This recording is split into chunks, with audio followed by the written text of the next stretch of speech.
નમસ્કાર વિદ્યાર્થી મિત્રો, ગુડ મોર્નિંગ. ફરી અહીંયા પરેશ પુરોહિત યુટ્યુબ ચેનલમાં સર્વે મિત્રોનું હાર્દિક સ્વાગત છે. આપણે જે પરમાણુનું બંધારણ ચેપ્ટર ચાલી રહ્યું છે મિત્રો, એમાં લાસ્ટમાં આપણે જે ટોપિક ચર્ચા કરી હતી કે જેમાં કોઈ કક્ષક હોય તો કક્ષકના કોણીય વિજ્ઞાન કઈ રીતે શોધાય તેના વિશેની ડિટેલ ચર્ચા કરી આપણે. હવે ત્યારબાદ આ જે વિવિધ પ્રકારની કક્ષકો હોય, એચ કક્ષક હોય, પી કક્ષક હોય, ડી કક્ષક હોય, એફ કક્ષક હોય, આ દરેક કક્ષકોના આકાર કયા પ્રકારના હોય તો એના વિશે થોડી ચર્ચા કરીશું. ધારો કે આપણે એવું કહીએ કે ભાઈ ચલો કક્ષકોના આકાર વિશેની ચર્ચા કરવી છે, તો એ કક્ષકોના આકાર તો એમાં પહેલી ચર્ચા કરી નાખીએ આપણે એસ કક્ષક વિશે કે આપણી પાસે જ્યારે એચ કક્ષક હોય છે તો એચ કક્ષક ક્યારે થાય કે જ્યારે l બરાબર 0 હોય. જ્યારે પણ l બરાબર આપણે 0 લઈએ, જેનું કોણીય વેગમાન અથવા તો ગૌણ ક્વોન્ટમાંક, જેના માટે ગૌણ ક્વોન્ટમાંક અથવા એઝિમ્યુથલ ક્વોન્ટમાંક સ્મોલ l બરાબર 0 હોય, એવી દરેક કક્ષકને એચ કક્ષક તરીકે ઓળખવામાં આવે છે. અને આવી દરેક એચ કક્ષક યાદ રાખજો હંમેશા મિત્રો કે કોઈ પણ એચ કક્ષક હોય તો એ ગોળાકાર હોય છે. કોઈ પણ એચ કક્ષક હોય તો યાદ રાખો, કદાચ આપણને એમસીક્યુ પૂછાઈ શકે કે એચ કક્ષકનો આકાર કેવો આવે તો ગોળાકાર આવે. જનરલ સિમ્પલ આપણે કેવું હોય કે ચલો ભાઈ એચ કક્ષકનો આકાર દોરવો છે તો આપણે ક્યારે દોરી શકાય. પછી 1s પણ હોઈ શકે, એમાં એક્ઝામ્પલ અલગ અલગ લખી શકાય. એવું જરૂર નથી કે ભાઈ 1s નો આકાર કોઈ પણ એચ કક્ષક ફરી કહું છું 1s હોય, 2s હોય, 3s હોય, 4s હોય, 5s હોય, કોઈ પણ એચ કક્ષક હોય દરેકનો આકાર ગોળાકાર જ આવશે. પણ હા, એક વસ્તુ યાદ રાખવા જેવી છે મિત્રો એમાં કે આપણને એમ થાય ને કે 1s હોય કે પછી 2s હોય કે 3s હોય, શું દરેકના આકાર, ચલો આકાર તો સેમ છે, પણ શું દરેકના કદ સરખા આવશે તો ના, એ અલગ અલગ હોઈ શકે. કારણ કે 1s કરતા 2s કેન્દ્રથી દૂર છે એટલે થોડી મોટી કક્ષક આવે, 3s હજી કેન્દ્રથી દૂર છે તો કક્ષક મોટી. એનો મતલબ કે એના આકાર જે છે એ તો સેમ આવશે, ક્યારે પણ બદલાવાના નથી. યાદ રાખવાનું, યાદ રહી જાય એવું છે આપણને કે ભાઈ એચ કક્ષક હોય તો ગોળાકાર હોય, એકદમ સિમ્પલ વસ્તુ છે કે એચ કક્ષક હોઈ શકે. હા, બીજું એક યાદ એ રાખવાનું છે, આપણે એવી ચર્ચા કરી હતી કે કક્ષામાં એવો ભાગ કે જ્યાં ઇલેક્ટ્રોન મળી આવવાની સંભાવના હોય એને કક્ષક કહેવાય. જ્યાં ઇલેક્ટ્રોન મળી આવવાની સંભાવના હોય એને કક્ષક કહેવાય, અને જ્યાં ઇલેક્ટ્રોન ન મળતા હોય એને નોડ અથવા નોડલ સમતલ તરીકે ઓળખવામાં આવે છે. કે જ્યાં ઇલેક્ટ્રોન મળી આવવાની સંભાવના ઓછી હોય અથવા તો શૂન્ય હોય, ઇલેક્ટ્રોન મળી આવવાની સંભાવના એવું કહી દઈએ આપણે શૂન્ય હોય, તેને નોડ પણ કહી શકાય, અથવા બીજું કેવું હોય તો એને નોડલ સમતલ કહે છે. એ શબ્દ યાદ રાખવાના મિત્રો, નોડ અથવા તો નોડલ સમતલ તરીકે ઓળખવામાં આવે. તો કોઈ પણ એચ કક્ષક હોય તો NH કક્ષક માટે આપણે એવું લખી દઈએ, NH કક્ષક માટે નોડની સંખ્યા ઇઝ ઇક્વલ ટુ, NH કક્ષક માટે નોડની સંખ્યા ઇઝ ઇક્વલ ટુ, હવે ફોર્મ્યુલા યાદ રાખજો મિત્રો, n-1, જ્યાં n એટલે શું, તો મુખ્ય ક્વોન્ટમાંક થાય. ધારો કે એક્ઝામ્પલ તરીકે આપણે એવું કહીએ કે એક્ઝામ્પલ તરીકે આપણી પાસે 1s કક્ષક છે, તો 1s કક્ષક માટે મારે નોડ શોધવી હોય તો n બરાબર 1 છે, તો 1 - 1 એટલે કેટલા થઈ જાય 0, તો નોડની સંખ્યા બરાબર 0. ધારો કે આપણી પાસે 2s કક્ષક છે, તો 2s કક્ષક માટે મારે નોડ શોધવી હોય તો 2 - 1 બરાબર 1. 3s કક્ષક માટે મારે નોડ શોધવી હોય તો નોડની સંખ્યા બરાબર કેટલી થશે, 2 થશે. અને 4s કક્ષક માટે જો નોડ શોધવી હોય તો નોડની સંખ્યા બરાબર 3 થશે. તો દરેક માટે તમે અહીંયા જોઈ શકો કે નોડની સંખ્યા આપણને શોધવી હોય તો શોધી શકાય. જે કક્ષક હોય NH કક્ષક માટે સિમ્પલ ફોર્મ્યુલા યાદ રાખવાનું, n-1. ક્લિયર છે, એકદમ સિમ્પલ અને સરળ છે. તો આ બધી જે ડિસ્કશન કરી છે આપણે, એચ કક્ષક ગોળાકાર હોય, અલગ અલગ બધી ગોળાકાર હોય, એના આકાર તો સેમ હોય પણ કદ અલગ અલગ હોઈ શકે છે. ઇલેક્ટ્રોન મળી આવવાની સંભાવના શૂન્ય હોય ને નોડ અથવા નોડલ સમતલ કહેવાય. દરેક કક્ષક એચ કક્ષક કોઈ પણ હોય એના માટે નોડલ સમતલ હંમેશા યાદ રાખજો કે 1s વધારે કે એક્ઝામ્પલ તરીકે આપણે એવું દર્શાવીએ કે 2s છે, ચલો 2s માટે દર્શાવવું છે મારે, તો 2s માટે હું એવું દર્શાવું કે ચલો પહેલી અને બીજી કક્ષક, અને આપણે અહીંયા કહી દઈશું 1s અને અહીંયા કહી દઈએ 2s. તો આ જે વચ્ચેનો ભાગ છે ને મિત્રો, આ જે વચ્ચેનો ભાગ અહીંયા દેખાય તમને, આ જે વચ્ચેનો ભાગ છે એને નોડ અથવા નોડલ સમતલ તરીકે ઓળખવામાં આવે. એટલે કહી શકાય એસ કક્ષક માટે, કારણ કે આ તો 1s કક્ષકનો ભાગ છે, આમાં વચ્ચે નોડ જોવા મળતી નથી. આ જે વચ્ચેનો બે કક્ષકો વચ્ચેનો જે ભાગ હોય અહીંયા જે જોવા મળે છે એ બે કક્ષકો વચ્ચેનો ભાગ એટલે નોડ અથવા નોડ અંતર કહેવાય છે. તો જ્યારે પણ આપણી પાસે 2s કક્ષક હોય તો યાદ રાખજો નોડની સંખ્યા એક હશે જે પેલા 1s અને 2s કક્ષકની વચ્ચે આવશે. તો એ પણ આપણે સમજી શકાય એવું છે. હા, બીજું મિત્રો એક એવું યાદ રાખજો કે આપણે ધારો કે અહીંયા નોડની તો વાત કરી પણ એકચ્યુઅલી આપણી પાસે બે પ્રકારની નોડ હોય. તો આવી જે નોડ હોય જેને આપણે બે પ્રકારની કહીએ છીએ એ બે કયા પ્રકારની નોડ હોઈ શકે? તો એક કહી દઈએ આપણે કોણીય નોડ, એક કહી દઈએ કોણીય નોડ અને બીજી આવશે રેડિયલ નોડ. કોણીય નોડ અને રેડિયલ નોડ. ધારો કે કોણીય નોડનું સૂત્ર લખો તો કોણીય નોડ બરાબર આવું લખી શકાય, કોણીય નોડ સ્મોલ l અને રેડિયલ નોડ બરાબર મારે લખવું હોય તો એનું સૂત્ર લખી શકાય n - l - 1 અને બંનેનો સરવાળો કરીએ એટલે આપણને કુલ નોડ મળે અને કુલ નોડની સંખ્યા બરાબર કોણીય નોડ વત્તા રેડિયલ નોડ એટલે આવું લખી શકીએ n - l - 1 પ્લસ l બંનેનો સરવાળો માઈનસ l આ બંને કેન્સલ થઈ જાય એટલે કુલ નોડ બરાબર કેટલી આવશે n - 1 આવશે આપણી પાસે. ક્લિયર છે? તો જો કુલ નોડની સંખ્યા શોધવી હોય તો આપણને ફોર્મ્યુલા ખબર છે કે n - 1 પણ સ્પેશિયલી આપણને જ્યારે ક્વેશ્ચન પૂછાય છે કે ભાઈ રેડિયલ નોડ શોધો અથવા તો કોણીય નોડ શોધો તો અલગ પ્રકાર થઈ શકે. ધારો કે આપણે એવું કહીએ કે ભાઈ ચલો s કક્ષક હોય કોઈ પણ s કક્ષક તો કોઈ પણ s કક્ષક માટે મારે કોણીય નોડ શોધવી હોય તો l બરાબર તો હંમેશા કેટલા હશે? 0 જ હશે. તો કોણીય નોડ કેટલી આવે? 0 આવે. s કક્ષક માટે ક્યારે પણ કોણીય નોડની સંખ્યા મળતી નથી, હંમેશા 0 આવે. ઓકે, તો આજે અત્યારે આપણે આકારની ચર્ચા કરી એ કયા કક્ષક માટે કરી? s કક્ષક માટે. એ જ પ્રકારે ધારો કે આપણે p કક્ષકની ચર્ચા કરીએ કે ભાઈ p કક્ષક હોય તો p કક્ષક માટે એવું લખી શકાય કે l બરાબર 1 હોય. હવે l બરાબર 1 હોય તો આપણે એક આવું શોધ્યું હતું મિત્રો, યાદ કરો. m of l is equal to 2l plus 1 is equal to, ચલો અહીંયા 1 મૂકીએ તો 2 into 1 plus 1 એટલે 3 થઈ જાય. એનો મતલબ કે એની પેટા કક્ષકોની જે સંખ્યા છે મિત્રો, પેટા કક્ષકોની સંખ્યા એ પેટા કક્ષકોની સંખ્યા બરાબર 3 થાય. હવે પેટા કક્ષકોની સંખ્યા 3 કહું કદાચ એના માટે તો કે આપણે ધારે દર્શાવી શકાય. ચલો આને p ની પેટા કક્ષકો 3 હોય, 1 2 ને 3, એકને px કહી દઉં, બીજાને py કહી દઉં, ત્રીજાને pz કહેવામાં આવે. હવે આપણે ડિસ્કસ કરી દઈએ કે 3 પેટા કક્ષકો હોય p ની, આ 3 પેટા કક્ષકો એકને px, આ px py અને pz એ કઈ અક્ષ પર ગોઠવાયેલા છે એના આધારે આપણે કહીએ છીએ. કઈ અક્ષ પર ગોઠવાયેલા છે એના આધારે એની તરફ ચર્ચા કરી લીધી આપણે. pz માટે હંમેશા યાદ રાખજો મિત્રો કે m of l બરાબર 0 જ હોય. m of l ના 3 મૂલ્યો આવે. જ્યારે આના માટે 3 મૂલ્યો હોય તો કયા કયા હોય? -1 0 અને +1. -1 0 અને +1. આના માટે +or -1 હોઈ શકે, આના માટે +or -1 હોઈ શકે, આના માટે હંમેશા 0 હોય. જો px બરાબર -1 હોય તો આ +1 હોય ને આ 0 હોય. px બરાબર +1 હોય તો આ -1 હોય ને આ 0 હોય. પણ યાદ રાખજો કે pz માટે m of l બરાબર હંમેશા કેવા આવશે? 0 આવશે. બીજું કે p કક્ષકોના આકાર કેવા હોય પ્રશ્ન છે. તો આ p કક્ષકો જે હોય એ p કક્ષકોના આકાર યાદ રાખજો હંમેશા ડમ્બેલ આકાર આવે. ડમ્બેલ આકાર હોય છે. હવે ડમ્બેલ તો આપણે જોયેલા હોય જનરલી કે ભાઈ ડમ્બેલ કયા પ્રકારના હોય. તો જે p કક્ષકો હોય દરેક p કક્ષકોના આકાર હંમેશા કેવા હશે? ડમ્બેલ આકાર હશે. જે આપણે ડિટેલમાં થોડી ચર્ચા કરી નાખીએ પણ એના પહેલા મિત્રો થોડું ફટાફટ નોટબુકમાં લખી દો.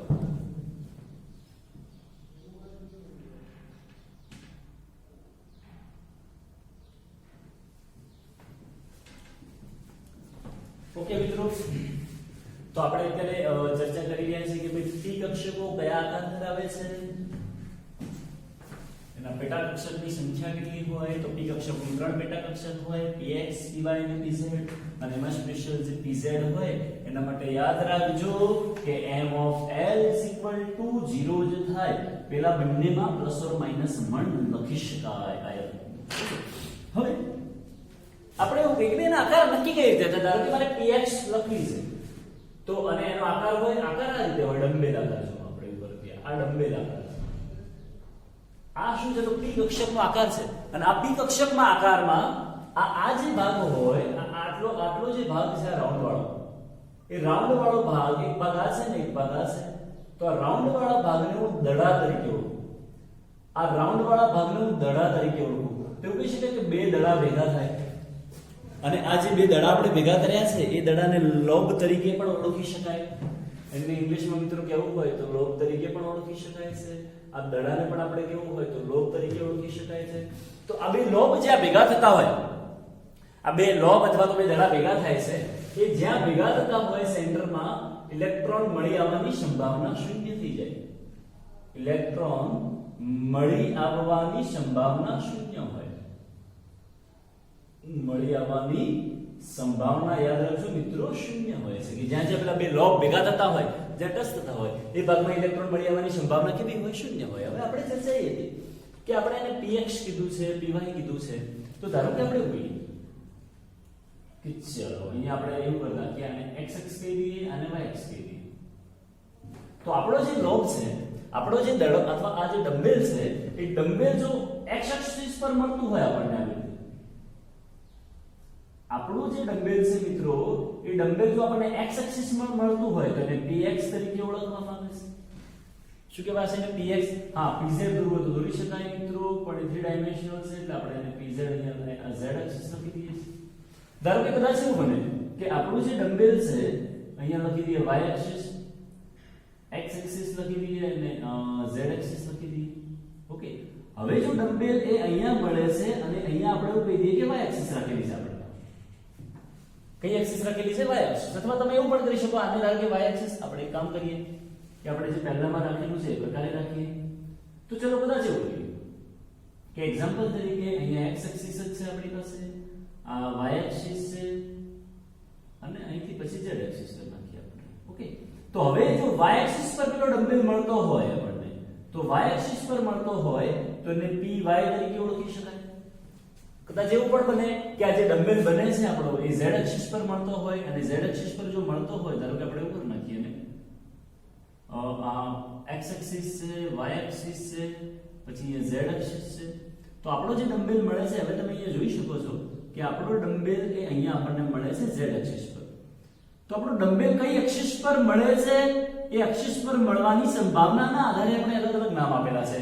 એનો px પણ નામ થઈ શકે, py પણ થઈ શકે અથવા pz પણ થઈ શકે. જો x એક્સિસ પર ડમ્બેલ મળતો હોય તો px કહેવાય, y એક્સિસ પર મળતો હોય તો py કહેવાય, z એક્સિસ પર મળતો હોય તો pz કહેવાય.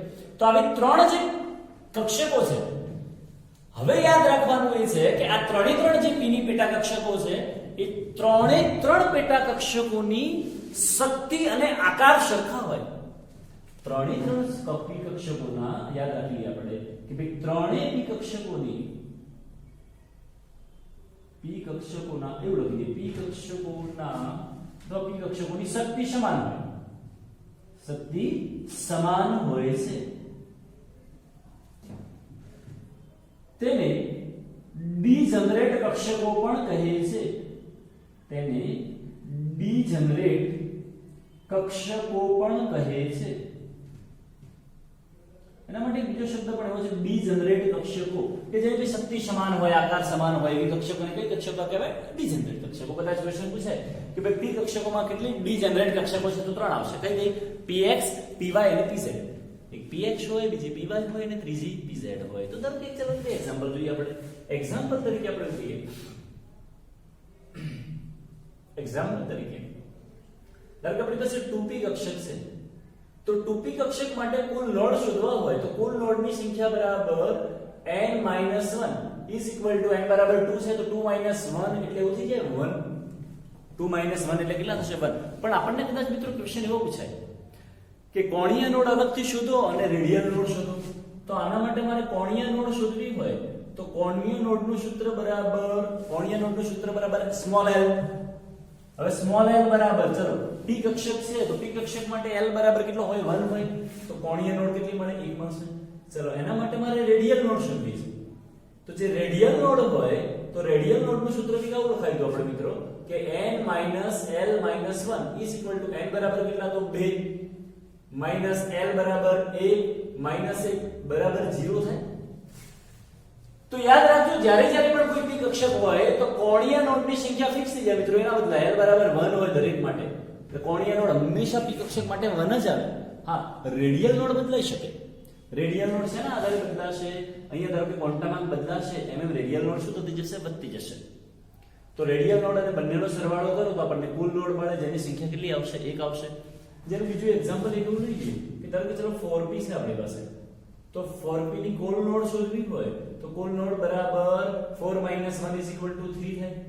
ચલો આની મારે કોણીય નોડ શોધવી હોય તો એ તો ફિક્સ છે, કોણીય નોડ બરાબર 1 જ થશે. ચલો આને રેડિયલ નોડ શોધવી હોય તો રેડિયલ નોડ = 4 - 1 - 1 એવું થઈ જાય 2. તો કોણીય નોડની સંખ્યા 1 છે, રેડિયલ નોડની સંખ્યા 2 છે, કુલ સરવાળો કરો એટલે 3 થઈ જાય. તો આ પ્રકારે કક્ષકોનો આકાર પણ શોધી શકાય, નોડની સંખ્યા શોધી શકાય મિત્રો.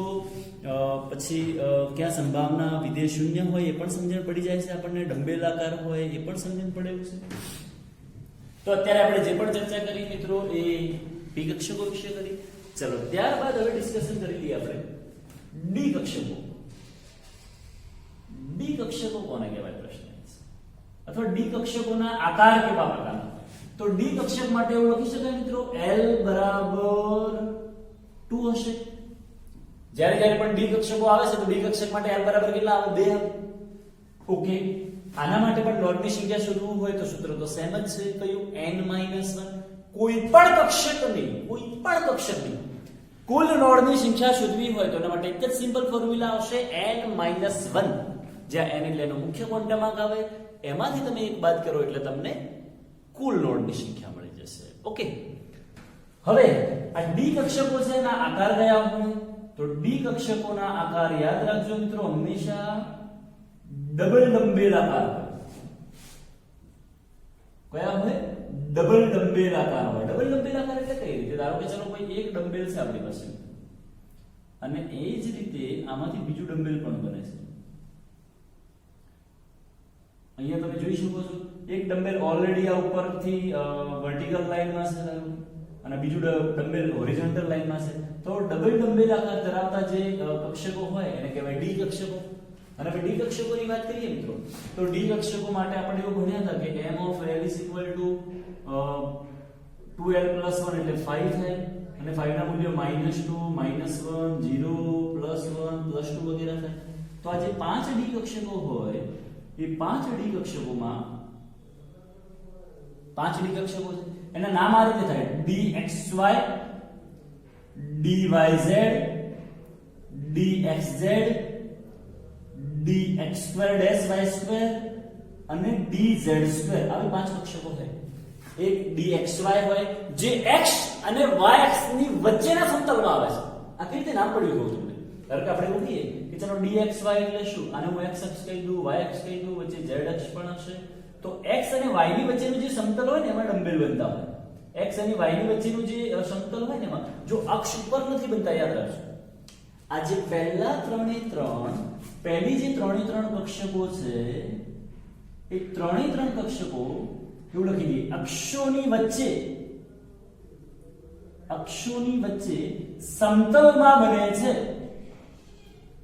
અક્ષોની વચ્ચે સમતલમાં, અથવા એવો પણ શબ્દ વાપરી શકાય કે અક્ષોની વચ્ચેના અવકાશમાં બને છે. અક્ષોની વચ્ચેના શું હોય? અવકાશમાં બને. ધારો કે dxy એનો મતલબ એવો થાય કે જે x અને y એક્સિસ હોય, ધારો કે x એક્સિસ છે અને y એક્સિસ છે, તો x અને y એક્સિસ ની વચ્ચે જે સમતલ હોય ને એ સમતલમાં એ એક કક્ષક જોડાયેલી હોય અથવા તો ગોઠવાયેલી હોય. તો સમતલમાં કઈ કક્ષકો બને છે? તો dxy, dyz, dxz અને dx2-y2 અને dz2 એ અક્ષની ઉપર બનેલી છે. તમે જોઈ શકો આપણી એનસીઈઆરટી બુકમાં પણ 5 કક્ષકોના આકાર આપેલા છે. જેમ કે dxy છે તો x અને y અક્ષની વચ્ચે બનેલી છે, dyz છે તો y અને z અક્ષની વચ્ચે બનેલી છે, xz છે તો x અને પણ dx2-y2 ધારો કે બેના પેલા અક્ષની વચ્ચે છે ને આકાર હું દોરતો નથી મિત્રો. તો આ તમે પોઝ કરીને લખી શકો છો. ત્યારબાદ ધારો કે ડી કક્ષકોના આકારની થોડી ચર્ચા કરીએ આપણે. તો ડી કક્ષકોના આકારની ચર્ચા કરવા માટે આપણે એવું કીધું કે ભાઈ 3 તો અક્ષોની વચ્ચે બનેલી હોય. કોણ તો x y હોય તો x ની y અક્ષની વચ્ચેની બનેલી હોય. પણ કદાચ ધારો કે એવું કહીએ આપણે dx2-y2 તો dx2-y2 નો મતલબ એવો થાય છે કે x અક્ષ અને y અક્ષની ઉપર બનેલી હોય. એટલે એક્ઝામ્પલ તરીકે ધારો કે એવું કહી દઈએ આપણે અને x અક્ષ કહી દઈએ અને y અક્ષ કહી દઈએ અને અહીંયા આપણે z અક્ષ એવું કહીએ. તો x ની ઉપર એક ડમ્બેલ હશે અને જે બીજું ડમ્બેલ હશે એ y ની ઉપર હશે. આ પ્રકારે છે ડમ્બેલ. સમતલની વચ્ચે નથી મિત્રો, હું ફરી કહું છું કે dx2 y2 છે એ સમતલમાં નથી, મતલબ બે અક્ષોની વચ્ચે નથી આપેલું આપણને. બે અક્ષોની વચ્ચે નથી. એ ક્યાં છે? અહીંયા તમે જોઈ શકો છો કે અક્ષની ઉપર છે. અહીંયા જે હું ડાર્ક કરું છું લાઈન, એ ડાર્ક લાઈન જે છે એ અક્ષની ઉપર છે. કયા અક્ષની ઉપર છે? x અક્ષ. એ જ પ્રકારે જે અહીંયાથી ડાર્ક લાઈન કરી દઈએ આપણે, તો આ જે ડાર્ક લાઈન છે એ y અક્ષની ઉપર છે. મતલબ એવું કહી શકાય કે dx2 y2 જે છે અક્ષની ઉપર છે. એ જ પ્રમાણે જે dz2 છે, પણ dz2 ને થોડી મિત્રો અલગ રીતે દર્શાવવામાં આવે છે. એક્ઝામ્પલ તરીકે લખીએ, એને દોરીએ કદાચ. અહીંયા હું લખી દઉં z અક્ષ છે, આ x અક્ષ છે, આ કહી દઈએ y અક્ષ. તો dz2, તો જે dz2 ને દર્શાવવામાં આવે છે તો ડમ્બેલ z અક્ષ પર દર્શાવવાનું. ધ્યાનથી સાંભળજો મિત્રો, dz2 છે z અક્ષ પર દર્શાવવાનું. અને વચ્ચે તમે બુકમાં જોશો તો એમાં રાઉન્ડ દેખાડેલું છે તમને સેન્ટરમાં. એમાં બે ડમ્બેલ તમને દેખી શકાતા નથી. કોઈ વાર ક્વેશ્ચન પણ પૂછાય કે પાંચેય કક્ષકોમાં કઈ કક્ષક છે કે જેનો આકાર થોડો અલગ પડે છે, તો લખી શકાય લખો તો dz2. આમ તો એવું કહેવાય કે પાંચે પાંચ કક્ષકોના આકાર અને શક્તિ કેવી હોય? સમાન હોય. પણ નીચે સેન્ટેન્સ લખી કે પાંચેય બી કક્ષકોના આકાર અને શક્તિ કેવા હોય? સમાન હોય છે. અને શક્તિ સમાન હોય તેને ડીજનરેટ કક્ષકો પણ કહે છે. ડીજનરેટ કક્ષકો કહે છે. આ યાદ રાખવાનું. ડીજનરેટ કક્ષકો કે જેના શક્તિ વગેરે સમાન હોય એને ડીજનરેટ કક્ષકો તરીકે ઓળખવામાં આવે. તો કદાચ આપણને ક્વેશ્ચન એવો પૂછાય કે ભાઈ ડી કક્ષકો છે જે પાંચ અલગ અલગ પ્રકારના ડી કક્ષકો છે, એમાંથી કઈ કક્ષકો એવી છે કે જે અક્ષની ઉપર આવેલી છે? તો dx2 y2 અને dz2. કઈ કક્ષકો એવી છે કે જે પેલા અક્ષોની વચ્ચેના સમતલમાં આવેલી હોય? તો dxy, dyz અને dxz. સિમ્પલ છે. ઘણીવાર કદાચ એવો પણ ક્વેશ્ચન પૂછાઈ જાય, આપણને એવો ક્વેશ્ચન પૂછાયો એક્ઝામ્પલ તરીકે.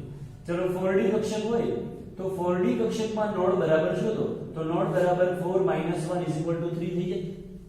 હવે એની અલગ અલગ શોધવી હોય, ધારો કે ચલો મારે 4D કક્ષક માટે કોણીય નોડ શોધવી છે, તો કોણીય નોડ બરાબર L થાય. D કક્ષક માટે L બરાબર કેટલા આવશે? 2 આવશે. ચલો રેડિયલ નોડ શોધવી છે, તો radial node n - L - 1 n કેટલા છે? 4 -L બરાબર 2 -1 બરાબર 1 થઈ જાય. તો 2 ને કેટલા થઈ ગયા? 3. તો રીતે નોડની સંખ્યા શોધવી હોય તો પણ શોધી શકીએ મિત્રો. આ બધી આપણે ડી કક્ષક વિશેની ચર્ચા કરી રહ્યા છીએ. ઓકે, ક્લિયર છે એકદમ? હવે મિત્રો ફરી કહું છું, યાદ રાખજો જેટલી પણ ડી કક્ષકો છે બધી જ ડી કક્ષકોના અહીંયા લખી દઈએ. બાકી રહી ગયું બાજુમાં આકાર અને શક્તિ બધા કેવા હોય? સમાન હોય છે. આવી કક્ષકોને ડીજનરેટ કક્ષકો તરીકે ઓળખવામાં આવે છે. ઓકે, હવે વાત આવે છે f કક્ષકો. તો f ની પેટા કક્ષકોની સંખ્યા જો તમે શોધો છો ને મિત્રો તો 7 થાય છે. પણ f કક્ષકોના કોઈ આકાર હજી સુધી કોઈ શોધાયા નથી. ક્લિયર છે? એટલે આજે આપણે બધી જુદી જુદી કક્ષકોના આકાર વિશેની ચર્ચા કરી. બધું ધ્યાનથી ભણી લેજો. MCQ વગેરે કદાચ આમાંથી થોડા પૂછાઈ પણ શકે. Okay, thank you.